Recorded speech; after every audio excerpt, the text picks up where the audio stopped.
Swim Channel TV em nome da Speedo, a maior marca da natação brasileira. Nessa semana, o Swim Channel TV fala das novas regras da FINA. As novas regras da FINA não mudou muita coisa, não. Mas uma das mudanças foi uma mudança significativa, que afeta principalmente a natação e as águas abertas. É a inclusão da possibilidade da captação de informação através dos chamados aqueles equipamentos que fazem a leitura dos movimentos, a leitura até mesmo da técnica do nadador, que vai ser transportada para os biomecânicos, para os cientistas. Isso já existe em vários esportes. A natação e as águas abertas ganham acesso a isso. E para falar sobre isso, eu tenho aqui o nosso convidado, que é o Augusto Barbosa, que é biomecânico do Comitê Paralímpico do Brasil, que já atuou, inclusive, com alguns dos melhores clubes e nadadores do Brasil. Augusto, a entrada desses equipamentos, dessa ciência, aproximação, traz algum tipo de benefício para o esporte? Bom, primeiro, obrigado pelo convite, bom estar aqui com vocês.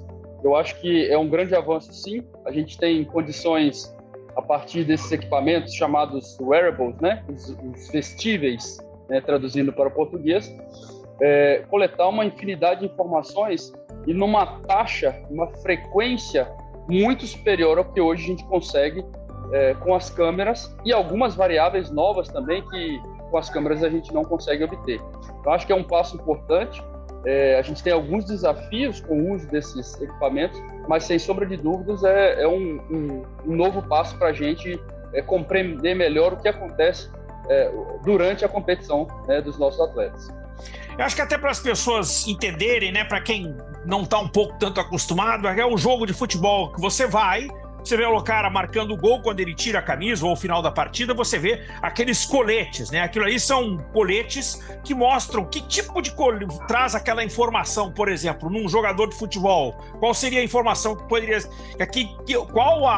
vamos dizer assim, o que está para o estudioso, o que acontece com o wearable utilizado por um jogador de futebol, por exemplo, Augusto? Aquela caixinha, né, que a gente utiliza para fazer as medições, ela é um combinado de diversos sensores, que inclui GPS, acelerômetro, magnetômetro, giroscópio. Então, a gente consegue ter leituras de posição, por exemplo. Então, no caso do futebol, a distância percorrida pelos atletas, qual a velocidade percorrida pelos atletas, mas também a aceleração. Isso não só em um eixo, não só pensando em um deslocamento 2D. A gente consegue ter uma análise 3D, tridimensional, né? Então, por exemplo, transportando essas informações para a natação, no movimento de saída, por exemplo, a gente conseguiria diferenciar um pouco mais o que a perna de trás está gerando em relação à perna da frente, conseguiria avaliar variações laterais do corpo do atleta, oscilações verticais, por exemplo. Então, no nado borboleta, o quanto ele está indo muito fundo, o quanto ele consegue gerar de aceleração na subida também. Todas essas informações são muito preciosas e a gente consegue, de certa forma, fazer isso dentro da nossa realidade nos treinamentos, mas na piscina, em competição, né, a gente não tem ainda esse acesso. Então, eu acredito que essas informações elas vêm para trazer uma luz muito maior sobre aquilo que os nossos grandes campeões vêm fazendo nas piscinas e nas águas abertas. A leitura da lei aprovada, da nova regulamentação, ainda não saiu, mas nós temos quase como uma notificação que a FINA produziu, que ela diz exatamente o seguinte: permitir o uso da tecnologia e a coleta de informação automática através desses equipamentos somente com a proposta de coleta de dados, né?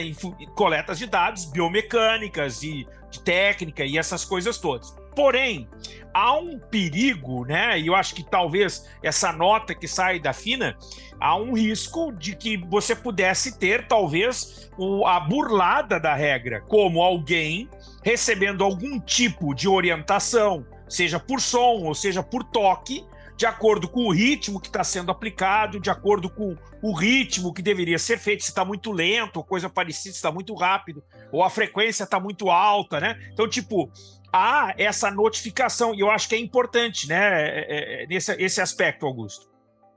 É importante a gente compreender, né, que aí isso já entra naquilo que a gente chama de doping tecnológico, né? Porque a partir do momento em que você entende o funcionamento do seu corpo fisiologicamente, né, existe uma relação entre a fisiologia, o funcionamento do seu corpo e a intensidade com que você planeja se deslocar, está tentando se deslocar. Então, se você recebe uma informação externa que te ajuda a monitorar o seu pace, né, o seu ritmo de nado, isso é uma influência externa, né, no desempenho dos atletas. Então, eu imagino que, assim como hoje a gente tem nos trajes, né, uma certificação de quais trajes podem ser utilizados. Importante. A gente também vai ter uma certificação da FINA de quais esses sensores podem ser utilizados. Esses sensores, seja qualquer empresa que tentar entrar nesse mercado, ela vai precisar provar, né, que aquele sensor está verificado, que ele não vai gerar nenhuma influência externa, e isso pode impactar, inclusive, né, a indústria de trajes, porque a partir do momento em que a gente tem sensores, a gente precisa definir onde a gente vai posicionar isso, se vai ser na touca, se vai ser no quadril, né? Do ponto de vista da análise biomecânica, seria muito interessante que fosse, né, no quadril, mas a gente sabe também que a adição de um sensor desse, dependendo do tamanho, pode gerar um incremento no arrasto, por exemplo. Então, perfeito. As indústrias, né, de traje, elas vão precisar também adaptar os trajes para a colocação desses sensores de modo que interfira o mínimo possível no arrasto e prejudique, ainda que marginalmente, mas prejudique o desempenho dos nadadores em competição, né? Eu tenho dois aspectos que seria interessante, até mesmo para a gente fechar esse assunto, é o fato de que, o primeiro deles é de que eu identifico um grande potencial para o espectador, porque eu acho que nós vamos ter informação automática em relação ao que está acontecendo, né? Então você vai ter um elemento para aquele que é fã da natação, de algumas informações que talvez a gente não teria na hora, né? Até tem tido alguma coisa mais recentemente, mas você teria um incremento da possibilidade de saber se o cara ficou tantos metros de submerso, ou saiu antes, ou a cabeça antes, enfim, vai ter uma outra perspectiva sobre esse aspecto. E o segundo aspecto, eu acho que é também até valorizando o que já tem. Tipo, fora o aspecto televisivo do telespectador, de ter essa informação, eu falo dos biomecânicos. Hoje você chega na competição, você já tem uma área gigante ali destinada ao trabalho de vocês. Então, tipo, o que será que vai mudar para vocês, né? Já que vocês já estão atuando nesse sentido, vocês já produzem relatórios quase que imediatos. Eu imagino que quando termina uma prova de eliminatória, você já tem lá não só o vídeo, mas um relatório para que o atleta tenha acesso. Então, uma pergunta primeiro, esse benefício que vai trazer ao show, e o segundo é até mesmo o trabalho de vocês.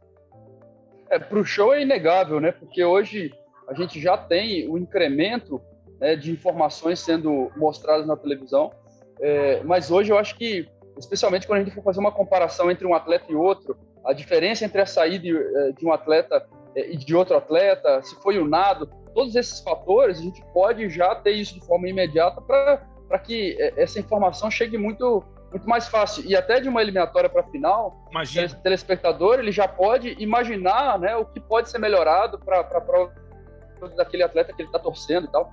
Então, eu imagino que é um incremento substancial, né, para a transmissão.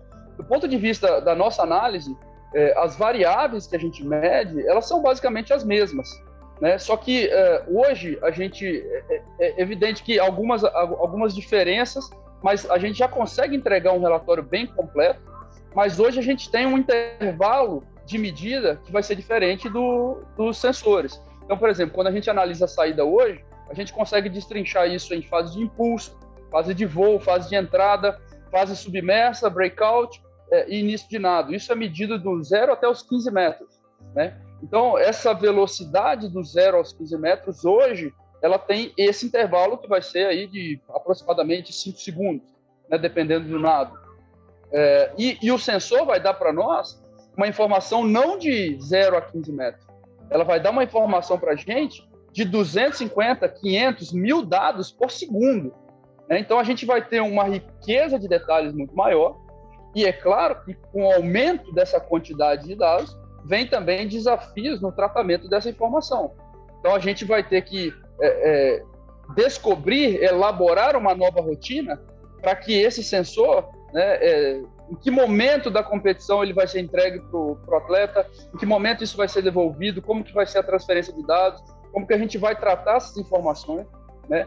Mas com o aumento das informações, da quantidade de informações, traz também uma nova responsabilidade para nós, né? Em digerir esses dados de uma maneira que seja absurdamente didática para o nadador, para o treinador, né? Porque no final das contas, embora a gente tenha toda essa riqueza, como que a gente faz? A grande pergunta é como é que a gente faz para esses dados serem transformados em desempenho da eliminatória para a final, por exemplo.